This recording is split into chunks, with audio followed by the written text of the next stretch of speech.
2 years ago to the day almost, Dave Ramsey took about 5 minutes out of his show to call me a liar. I'm going to show you just a quick snippet of him calling me a liar on his show, and then I'm going to talk about why I don't think Dave's plan and Dave's method of no debt is good for you if you want to achieve financial freedom. You see, Dave's great for those who don't want to be poor. And there's nothing wrong with not wanting to be poor. However, if you want to create financial freedom, if you want to create generational wealth, and if you want to make money now and later, Dave's plan is not for you, I promise. I'm going to go over the 7 baby steps. I'm going to talk about how wealth is actually created for normal people. But before I do all that, let's listen to Dave call me a liar.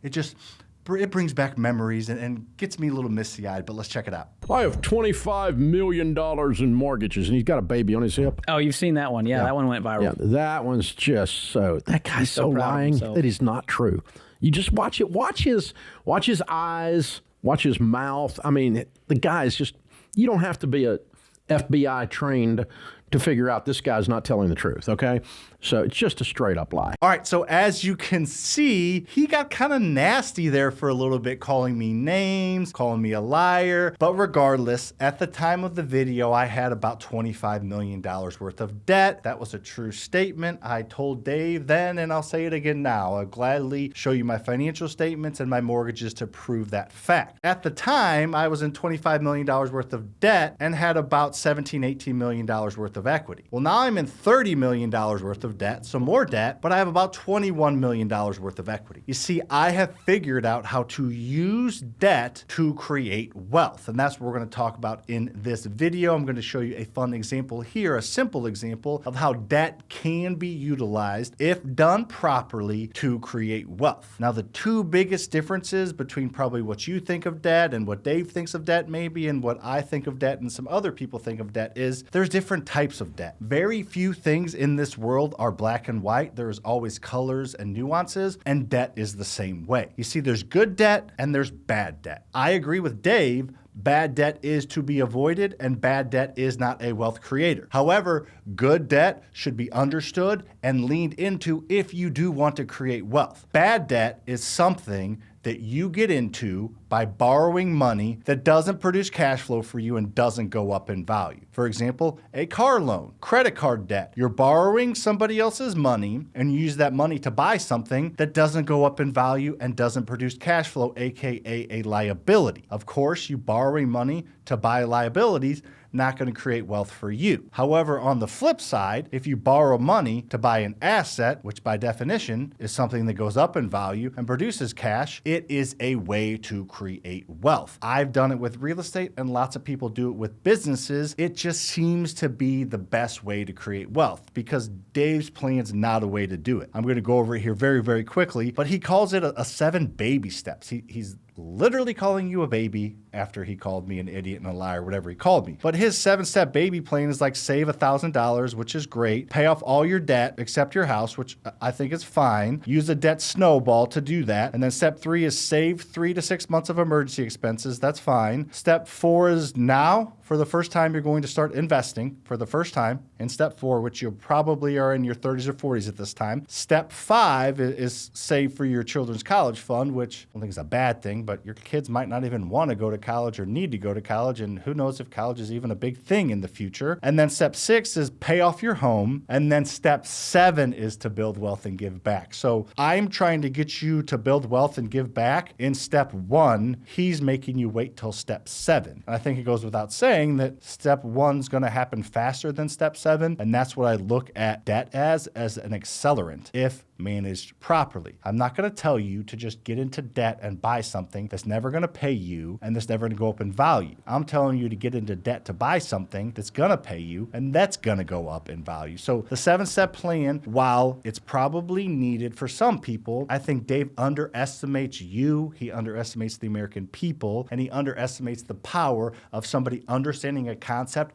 and going out and putting it into practice with determination, because that's what's needed to create wealth. You have to be willing to take action. So there you go. There's a little bit of a breakdown. Now let's talk about an example and why debt is an accelerant. It's not the vehicle. The vehicle is assets. However, You're not going to create wealth without owning assets. It's that simple. You're not going to create wealth flipping real estate. You're not going to create wealth at a W-2 job. You're not going to create wealth through raises. And you're probably not going to create massive wealth through even investing in the stock market. You see, all those things require cash now. And if you want to make a lot of money in the stock market, you have to put in a lot of money over a long period of time. And that requires you to kind of cut back. Dave's plan is, I'm kidding a little bit here, but basically to save all your money, pay off every single thing that you own, eat cardboard bologna sandwiches in the meantime, don't watch Netflix, don't have any fun, don't go on vacation, save all your money, wear that same pair of shoes for 5 years,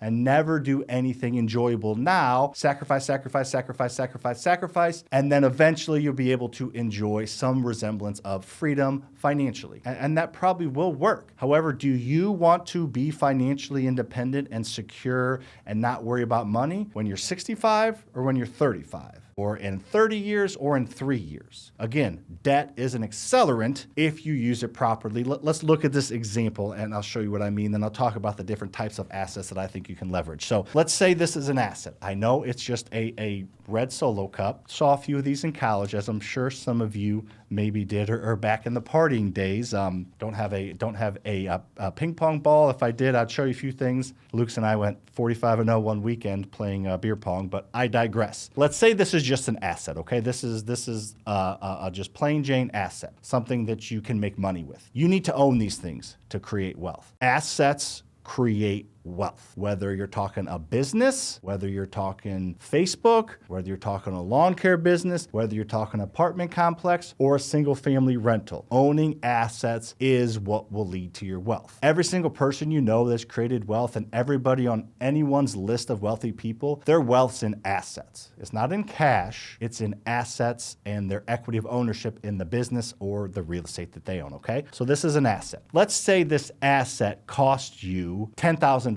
And you may or may not be sitting on $10,000 extra right now. A lot of us are not. Some of us potentially are. Regardless, let's just say you don't have the desire or the ability to just spend $10,000 on something. What you do is you borrow $10,000, aka get into debt, to buy this asset for $10,000. And then rent this asset out on a monthly basis for $1,000 a month. And over the year's time, you will have collected, do the math, 1,000 times 12, you will collect $12,000. You take that $12,000 and you pay back who you borrowed the money from, the $10,000 plus 20% in interest. So that person that you got into debt with, or that institution, just made 20% on you. They gave you 10 grand, you gave them 12. They are happy, they are good. That is their business model. That is their asset, the business of doing that. And now you own this asset. And guess what? You still rent it out for $1,000. And guess what? The fact that you still rent it out for $1,000 means there are probably some variable or fixed expenses, but you are collecting that money,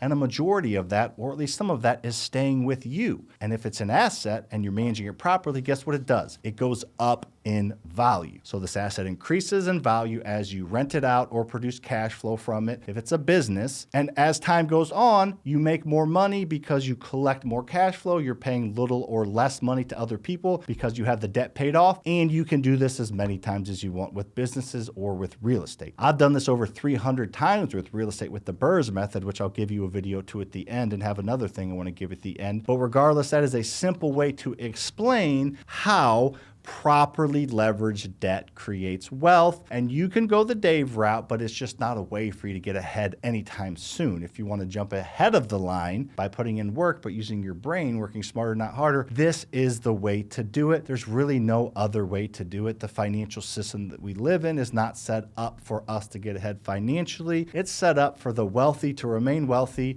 and the middle class to remain the middle class, or even move down to the lower class. The upper class sits where they are, makes all the money, doesn't pay taxes, while the middle and the lower class do all the work and pay all the taxes. This is a way for you to get ahead. There are so many other benefits to owning assets, and I specifically talk about real estate. I think it's the best and simplest and easiest way for you to start this process, and then maybe get into the business buying space or really throw a ton of money in the stock market and let it do its thing. But this is a way for you to leverage debt and use little to none of your own money to own cash producing assets, specifically real estate. And if you want my help to help you do that, you can go to the description or the top of the comments below, and I have a pin link for you to schedule a call with my team to see if we can help you. You can't even sign up through that link for my community, but I do have a community where I help people do this because it's simple with cups, but when you do with an actual house, it gets a little more complicated. So having a second set of eyes, getting introduced to lenders and getting introduced to contractors makes it a lot easier, and I have a community that I help people do that. Over 2,100 people now are inside that community. So if you go to that link that's going to be in the description and pinned to the top of this video, you'll be able to answer a few questions and see if you can get an interview with my team to see if you're a good fit. And if not, I honestly don't give a rip. Just enjoy the free content here on YouTube and my other platforms. I give as much away as I can for free, but knowledge is really nothing. When knowledge becomes powerful is when you implement it and you put it into action, and that's where I help people. I help people take the knowledge that I teach them for free, and then I allow them to efficiently put it into action so that they can get as much traction as possible. So I promised you earlier that I'd point you to a video about the BRRRR method, so check out this video over here where I talk about the actual BRRRR method and show you a real life example of how you can buy real estate, not houses, using none of your own money like I've done to buy $51 million worth of real estate using none of my own money. Hope you enjoyed this one, kind of had some fun on this one. If you like this, hit the like button, subscribe, and I will see you on the next one.